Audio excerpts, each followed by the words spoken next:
Tadi teman-teman menyampaikan rasa kekecewaan teman-teman karena satu mengenai SK yang dikomunikasikan ke teman-teman DPC oleh DPD yang sebelum disahkan ini susunannya bukan itu yang disepakati oleh DPC susunannya bukan itu.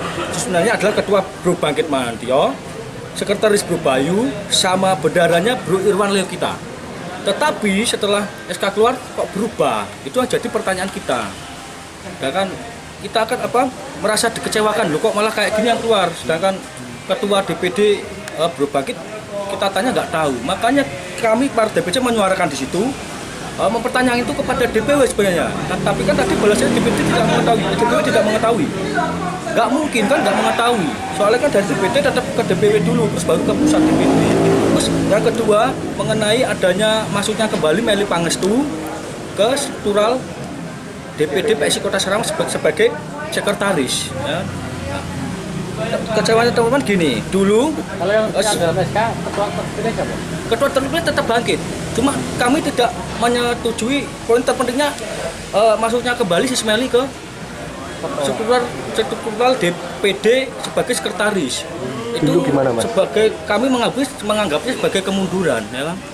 Karena dulu si Meli pernah disomasi oleh teman-teman DPC yang lama juga sebagai tidak percaya oleh kepemimpinannya beliau.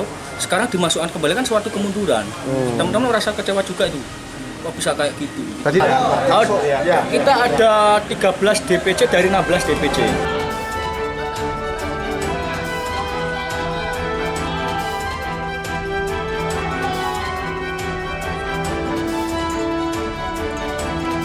Walaupun ada sedikit dinamika, kami meyakini itu demi semata-mata pendewasaan organisasi dan partai menuju besar, pohon makin tinggi, makin banyak angin menerpa. Jadi dinamika di dalam dunia politik bagi kami itu hal yang biasa. Target dari Mas Ketum dan dalam rakorul kemarin nggak ada tawar-menawar, Mas Ketum bilang Jateng kandang gajah, PSI menang mutlak.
Amankan di rumahnya ya, tanpa perlawanan.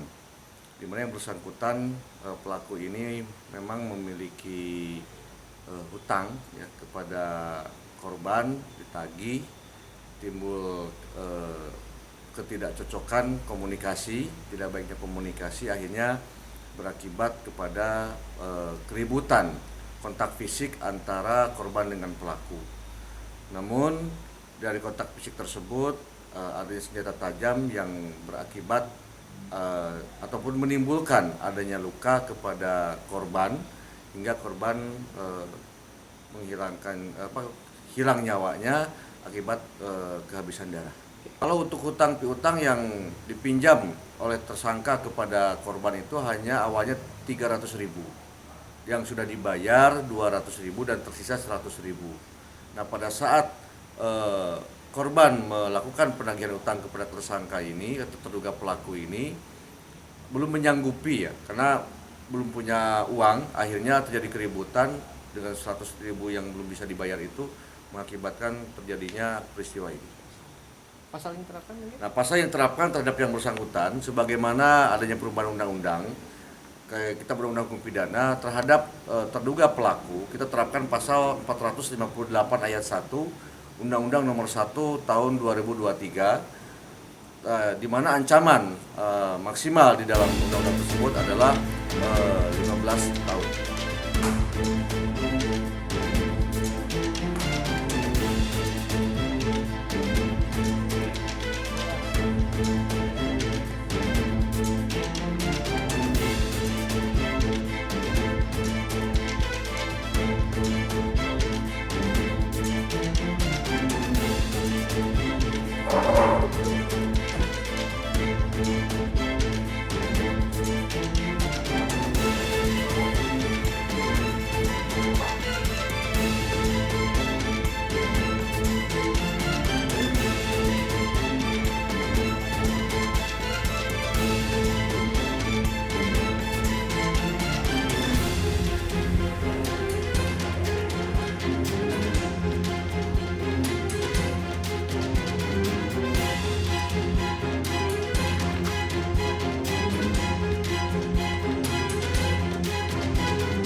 Berarti rumah ini bukan ya